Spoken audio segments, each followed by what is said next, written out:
Baltimore Ravens picked up a 27-24 win over the Cincinnati Bengals, and we talk about why that made the AFC North Baltimore's to lose. We talk about that and so much more coming up next here on this episode of Locked On Ravens.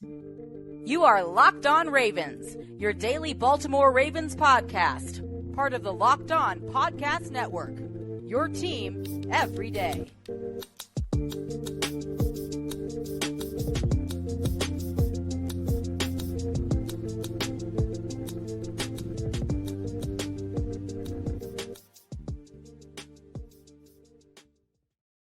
Welcome into another episode of Locked On Ravens. We're your daily Baltimore Ravens podcast. I'm your host, Kevin Ostraker of Ravens Wire, here with you on the Locked On Podcast Network, your team every single day. Thank you so much for being here, making us your first listen each and every day on Locked On Ravens, free and available, all podcasting platforms as always, including over in video form on YouTube, where you can see my face and my background, and we got the live fish going in the background as well. Today's episode of Locked On Ravens is brought to you by LinkedIn.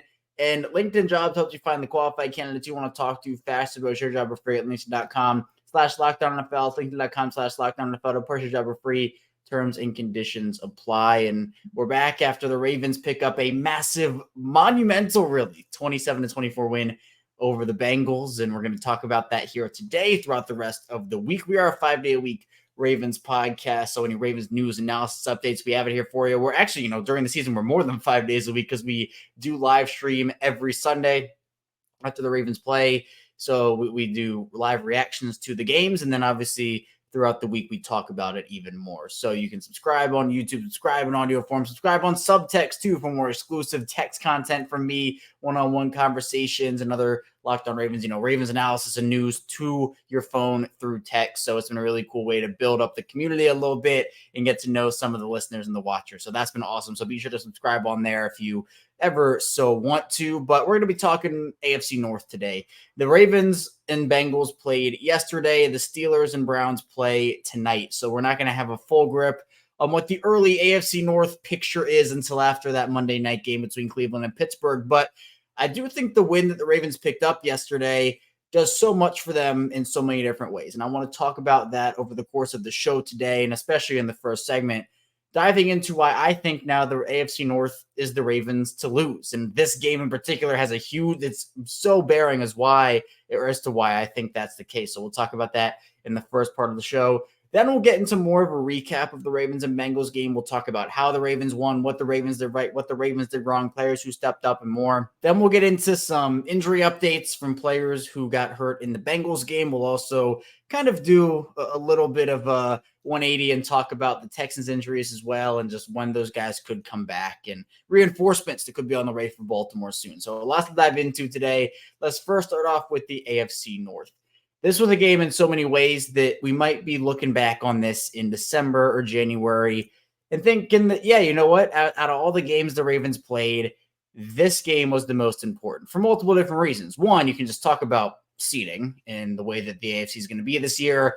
Going to be really tough. And I know, I think the stat is the Ravens and the Dolphins are the two AFC teams right now. They're undefeated. Cleveland can join both Baltimore and Miami if they beat Pittsburgh tonight. But there are a bunch of 1-1 teams, some surprising 0-2 teams. I think Cincinnati kind of heads up that list. But I think I saw a stat that Zach Taylor was either 1-7 or 1-9 in weeks 1 and 2 over the course of his Bengals coaching career, which is just abysmal, by the way. But it seems like the AFC maybe isn't quite the powerhouse early on. Again, this is very early. It's too early to make pure judgments so far. But in seeding, especially this year in an AFC that's expected at least to get better than it is right now, every game counts. And in my hierarchy of games, in terms of which is the most important to least important, AFC divisional games. This was a huge game for the Ravens. You want to win these games. It adds a divisional win to your record. It adds an AFC win to your record, a conference win. Then comes the AFC wins, just the conference wins. It's a plain conference win. It's still a win to your record, win to the conference. That's great. Then the NFC wins are the least important because it's not, if you lose, it's not a blemish to your conference record, not a blemish to your division record, just a blemish in the loss column. I'm sure you want to win our games, right? But that's just what it is. So for me, when talking about that aspect of things, the Ravens have to play their first 3 divisional games on the road. It was this game, Then week 4 and week 5, Cleveland and Pittsburgh, they're both going to have to be on the road as well. Baltimore is done with their AFC North road games after week 5. It's huge they already picked up one. And as I was kind of saying throughout the offseason, once the Ravens schedule was released, if they could come out of the stretch against the AFC North teams in the first 5 weeks of the season 2-1, right? 3-0 would obviously be great, but if they could go out of that 2-1, it'd be pretty good.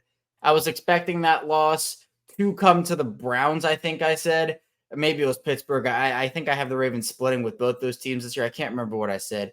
But the fact that the Ravens could now come out of this potentially 3-0 if everything goes right for them is great. You pick up a huge win on the road against Cincinnati, a game that no one expected you to win if you're the Ravens, or at least not a lot of people. I ended up picking them. I picked the Bengals on Thursday before I did all my final research. And after I completed everything, I flipped over to the Ravens because I had a feeling. So, I mean, I ended up believing, a lot of other people ended up believing too, but the majority did pick the Bengals. It was a game where the Ravens didn't have Marcus Williams or Marlon Humphrey or J.K. Dobbins or a guy like Ronnie Stanley or Tyler Linderbaum on your offensive line. That's huge for them to be able to do that, and gives me confidence that they could maybe end that stretch of AFC North road games 3-0. Now, we're only 2 weeks in. There's a lot the Ravens can fix up, and I totally get that. But not only that, the way that this works for the Bengals and the Ravens, because I think the two teams that are competing for the division of the Bengals and the Ravens, we'll see what Cleveland does. We'll see what Pittsburgh does. But in terms of strength of schedule, based off of the Vegas forecasted win totals before the season started, I pulled this off of Sharp Football Analytics here. The Ravens, it was right, a middling strength of schedule, 17th hardest strength of schedule. The Bengals had the 21st, 17th easiest strength of schedule for the Ravens. The Bengals had the 21st easiest. So with the Bengals, they're going to have games. Now, looking ahead, the Bengals are going to have games against the Rams, the Titans, and the Cardinals over the next 3 games. Those should be get-right games for the Bengals. If they're not, something is wrong. But we don't know what the status of Joe Burrow is right now.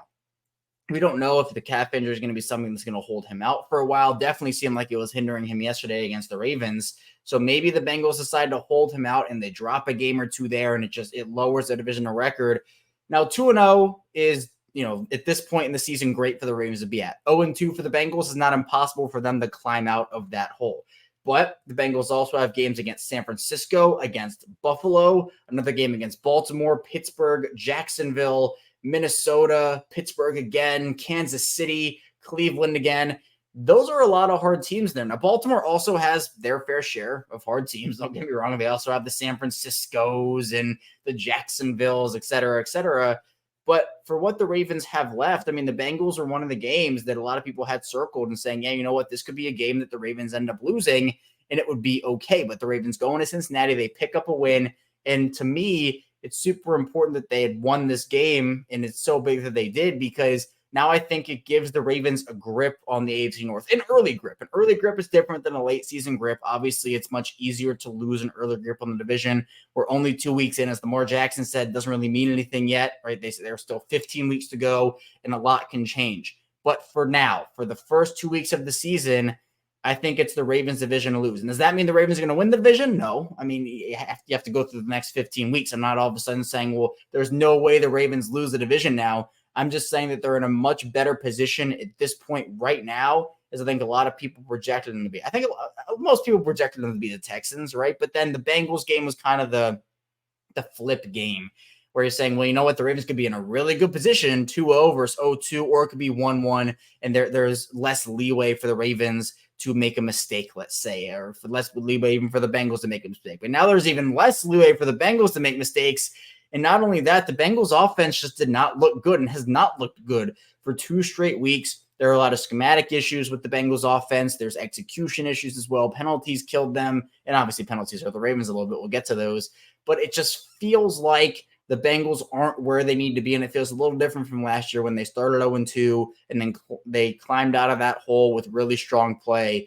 It seems like it's going to take a little bit more this season for Cincinnati to do that, and I think that favors the Ravens, who, again, huge stretch to start their season. We talked about how important this stretch was for months on Locked On Ravens, and they're off to a really strong start. So as the Ravens continue to mesh their offensive group together and gel there, as the defense hopefully continues their momentum, from what they're able to do. The first half of Cincinnati was a little better than the second half, but there are a lot of positives. And I think at this point, early on, the AFC North is the Ravens to lose. We're coming up in the second part of the show. We'll get into more of a recap of the Ravens and Bengals game, talking about what happened, stats, key players, and more. So be sure to stay tuned. Plenty to talk about on Locked On Ravens. But first, this episode is brought to you by LinkedIn. And these days, every potential hire can feel like a high-stakes wager for your small business. You want to be 100% certain you have access to the best qualified candidates available. That's why you have to check out LinkedIn Jobs. LinkedIn Jobs helps you find the right people for your team faster and for free. And I've had a lot of positive experience over on LinkedIn, whether it's been looking for jobs myself or sending jobs over to my friends. LinkedIn is super easy to use, and it's really easy to create a free job post over on LinkedIn Jobs. All you have to do is add your job to the purple hashtag hiring frame to your LinkedIn profile to spread the word that you're hiring. They have simple tools you can use, like screening questions, make it easy to focus on candidates who just the right skills and experience, so you can clearly prioritize who would like to interview and who would like to hire. And it's really important to both start and end the year strong, and the right team member could help you do that. It's why small businesses rate LinkedIn Jobs #1 delivering quality hires versus leading competitors. LinkedIn Jobs lets you find the qualified candidates you want to talk to faster. Push your job for free. LinkedIn.com/LockedOnNFL. That's LinkedIn.com/LockedOnNFL to push your job for free. Terms and conditions apply. And this episode is brought to you by PrizePicks. And if you're looking for daily fantasy sports, look no further than PrizePicks. PrizePicks is the most fun that so many have had, winning up to 25 times their money this football season. All you have to do is select 2 or more players, pick more or less on their projected stats, and place your entry. PrizePicks is super simple to play too. You can make your picks and submit your entry in less than 60 seconds. And whether you pick Saquon Barkley to go for more than his rushing yard total, there may be Justin Jefferson. If you picked him to go for more than his yard total, maybe Odell Beckham. You picked him to go for more than his total yards. Lamar Jackson, more than his total yards too. PrizePicks offers so much, and also weekly promotions that can lead to big payouts like Taco Tuesday, which means each Tuesday PrizePicks discounts like player projections up to 25% to provide even more value. Go to PrizePicks.com/LockedOnNFL and use code LockedOnNFL for a first deposit match up to $100. Again, go to PrizePicks.com/LockedOnNFL and use code LockedOnNFL for a first deposit match up to $100.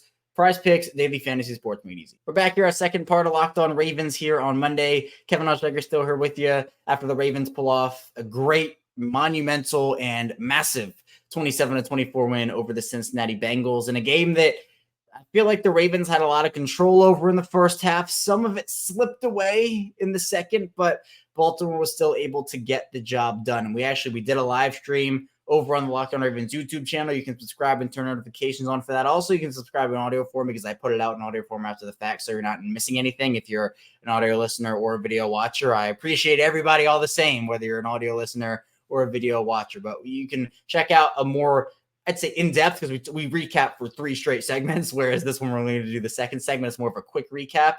But Baltimore started off this game. It was very consistent for them. They ended up, so it was 7-6, 7-7 for the Ravens in terms of points per each quarter, which, again, you want the consistency overall, and I think we saw a lot more consistency from the offense as this game went on, because for me, the Texans game was more of, the offense is really struggling to mesh, and it's, the first half was 7-6 Ravens after 2.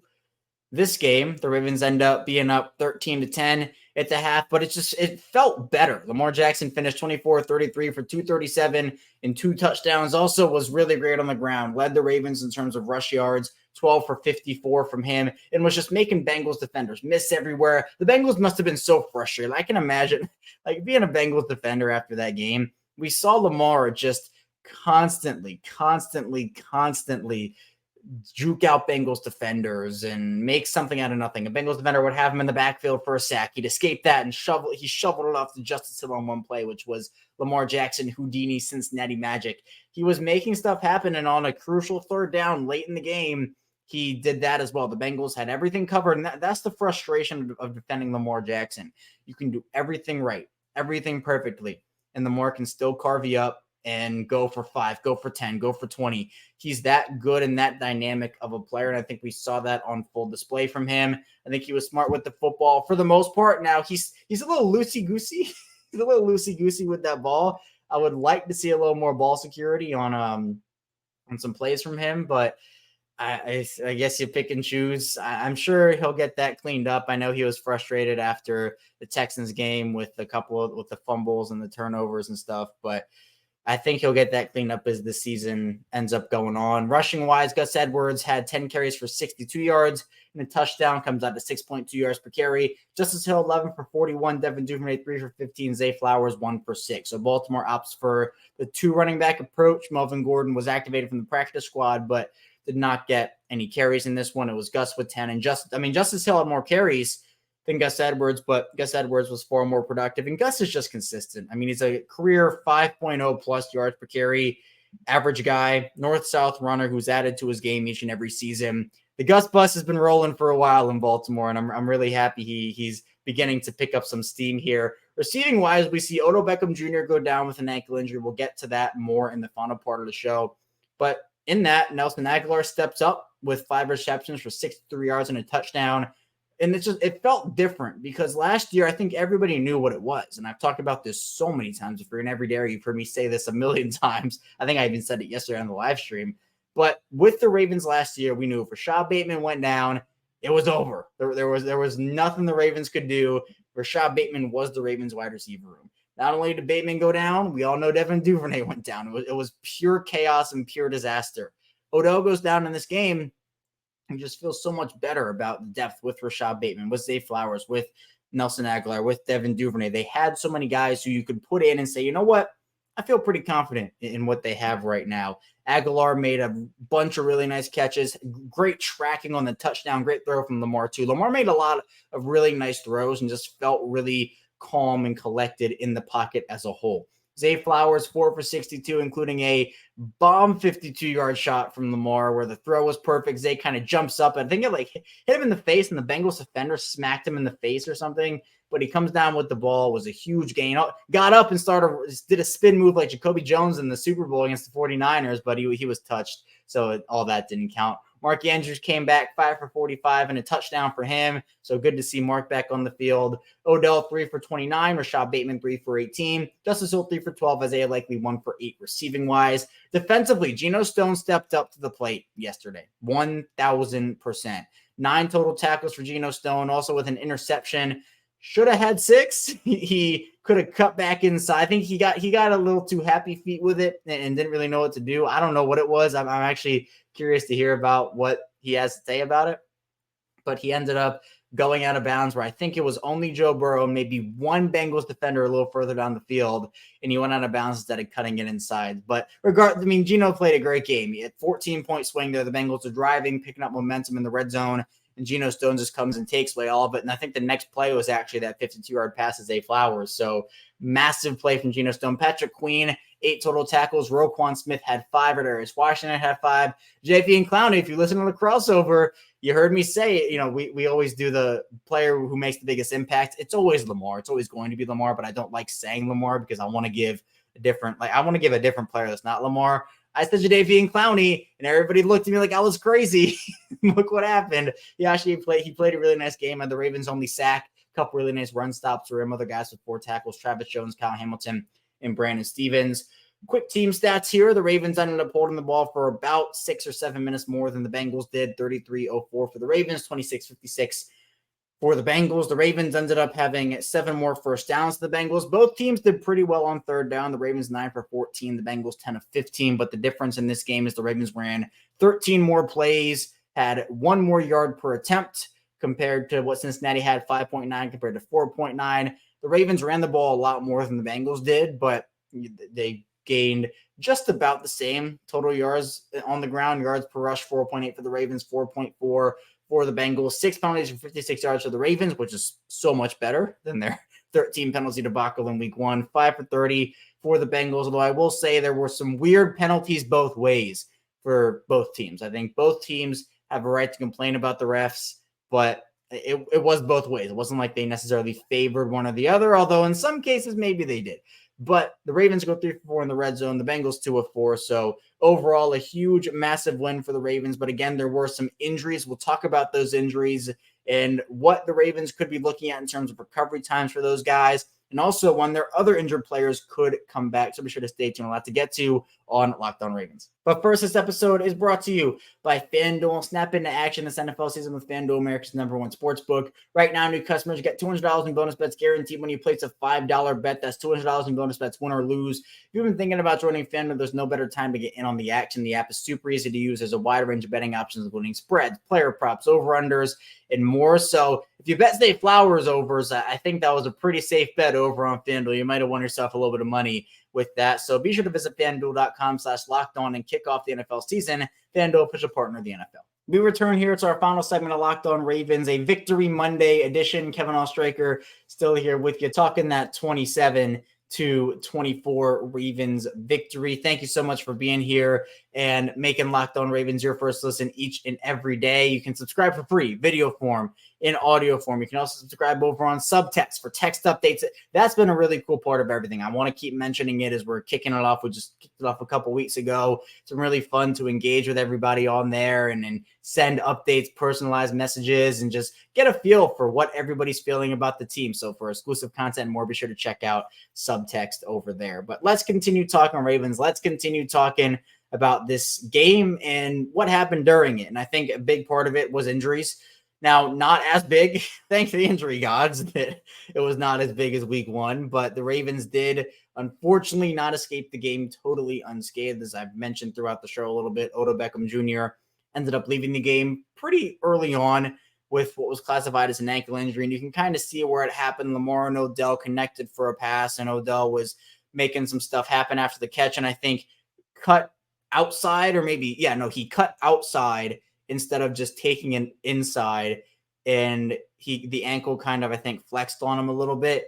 And you could see after the play, he was frustrated. He got up and he went over, high-fived Lamar, and was seemingly frustrated with himself. And at that point, something, you're like, why are you frustrated? At first, I thought it was because he didn't cut it inside, because I thought there was more room for him to cut back inside and then take it. But I think he cut back out, and the ankle just did something weird on him.